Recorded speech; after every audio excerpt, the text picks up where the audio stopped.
Today on the Topping Show, Vivek on the mainstream media list of lies goes viral. Planet Fitness is roasted after standing by a policy allowing biological men to change into women's locker rooms. Robert F. Kennedy calls the TikTok ban a Trojan horse as well. Bud Light farm tweet is mostly flat. Joann Fabrics files for bankruptcy. Fisker pauses production. Nordstrom family is looking to perhaps take the company back private again. And Facebook Meta has yet another outage. All of that and much more on the Topping Show.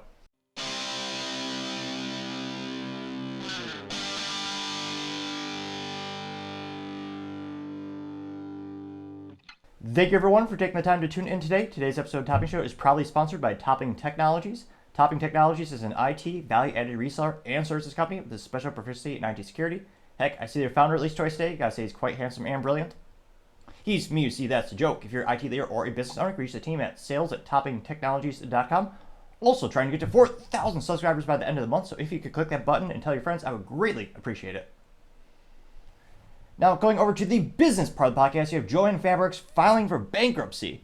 Now, this after most craft stores had a huge boom during the pandemic when the government forced people to basically stay at their home, and there really wasn't a lot to do. So a lot of people got back into hobbying and crafting, and Joann Fabrics, being one of the big three or big four outlets for hobbies, they had a big boom in business. So they actually did pretty well a couple of years ago.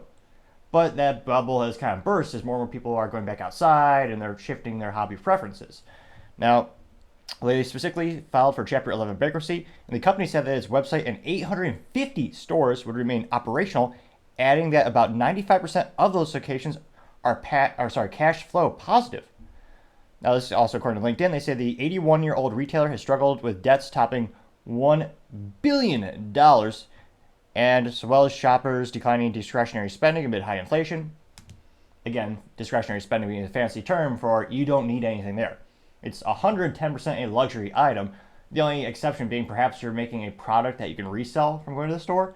But again, you don't need anything there. It's a pure luxury and perhaps sometimes a spontaneous purchase.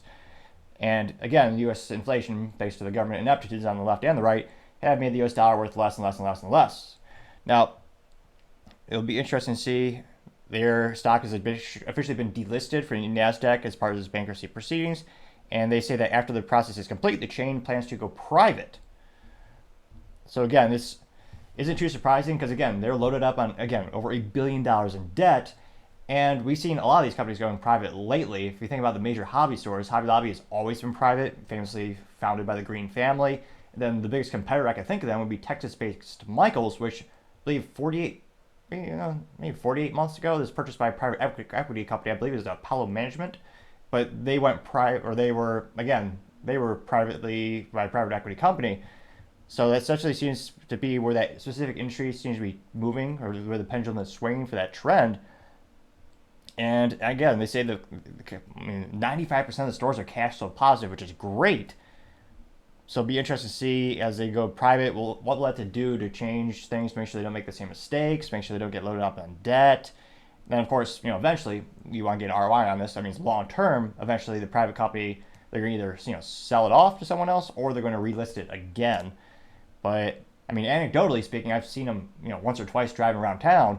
But granted, I'm probably not their core demographic either. But truth be told, I don't think I've ever been inside of a Joann's Fabrics.